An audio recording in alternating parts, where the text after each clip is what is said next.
Cybertruck completed. This is how it turned out. It did take me about a day to do, since I did start pretty late, since I had some things to do, some errands, and I started pretty late. Anywho, I did take everything off, the mirrors, fender flares. I did remove all that. Other than that, I put everything back on. Everything's back on how it's supposed to be. This is how it looks. It looks super nice.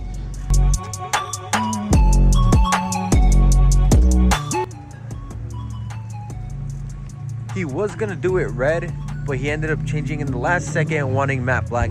That's why I try not to order wraps so soon, since some clients do change their minds, and when I do order it, sometimes it's not refundable or I can't return the wrap. So good thing in this case we were able to get it done still the color that he wanted, get it done. If you guys never seen the inside of a Cybertruck, this is how you open the door as well. You press this button right here,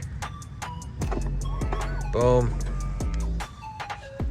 Cybertruck looks pretty clean, a little dirty, but he's a fighter, so it makes sense why the floor is like that. But yeah, here's how it turned out. Super nice. We're gonna do another walk around before we end this video. The mirrors where everything's plugged in, sensors, cameras. Sometimes when you unplug cameras from these Teslas, they take a few drives for them to recalibrate, but other than that, no need to fear. Loso's here. Get your wraps done.